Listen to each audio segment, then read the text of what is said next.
এখন যে সরকার যে কথা বলতেছে বা শেখ হাসিনা যে কাজ, এই পরিণত এটা হচ্ছে, শেখ হাসিনার পরিণত এই কারণেই হচ্ছে। সকাল বিকাল রাত্র দুপুর উনি তো পরবর্তী সময়ে কোনো প্রকাশ্যে সত্য কথা বলতেন না, যে কারণে আমি বলতাম হাসিনা সারাদিনে দুইটা সত্য কথা বলে। এটা খুব প্রতিষ্ঠিত দুইটা কথা, কি একটা হলো রাত্রে ঘুমানোর সময় বলে দরজাটা লাগা, আর সকালবেলা উইটা বলে দরজাটা খোল। এটা হলো আমার রূপক কথা। ডুবছে। এখন যারা এই মুনাফিকি করছে, ইউনূস সাহেব বলেন আর ছাত্ররা বলেন, আমি চ্যালেঞ্জ করলাম, এরা যদি এটা করতে থাকে এরা ডুববে। আল্লাহ উপরে, আল্লাহ উপরে আমি বললাম এরা ডুববে। এদের মনে এক কথা, মুখে এক কথা।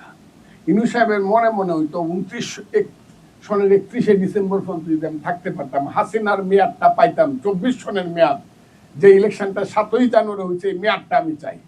মনে হইলো এটা, আর মুখে কয় না ইলেকশনটা আমি দিয়া দিব, 6 মাসের মধ্যে সম্ভবত ডিসেম্বরে ইলেকশন হবে, আর না হইলেও মার্চ মাসে।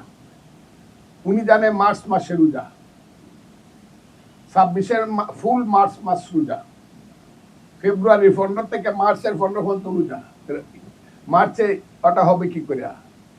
তারপরে না তাইলে আরো 3 মাস পরে জুন মাস, সেটা জুন মাসে গিয়ে আবার ওই ছাত্র যারা দল করছে এরা কেউ জুন মাসে ইলেকশন দিলে ফ্যাসিস্টরা ফেরত আসবে, কারণ ফ্যাসিস্টের জন্ম হইলো জুন মাসে, 23শে জুন হইলো আওয়ামী লীগের জন্ম, কাজে জুন মাসে কোনো ইলেকশন হবে না।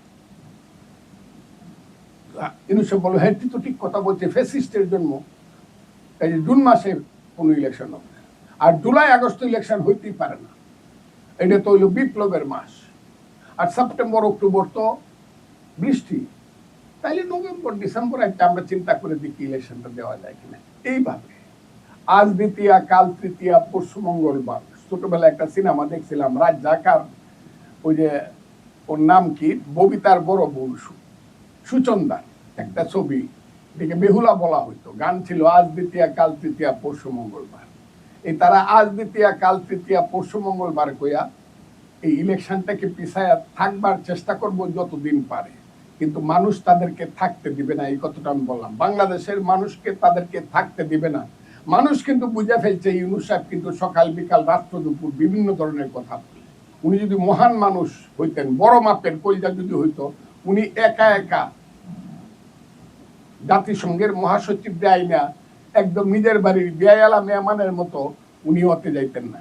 কি বলে রোহিঙ্গাদের কাছে 1 লাখ, উনি আরো কিছু রাজনৈতিক দলের নেতাদেরকে দাওয়াত করতেন, আসেন সবাই। কথাটা খুব বোঝার চেষ্টা করেন আপনি। অর্থাৎ ইউনূস হলো আত্মস্বার্থ সর্বস্ব একজন ব্যক্তি। উনি জাতিসংঘের মহাসচিবকে উনার মধ্যে সীমাবদ্ধ করে রাখছে, কারো কাছে যাইতে দেয় নাই বা কাউকে শো করে নাই।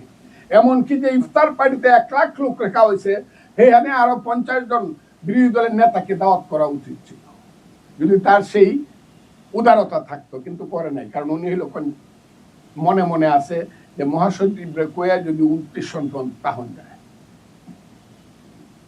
কাজেই আমার মনে হয় না দেশে ভালো কিছু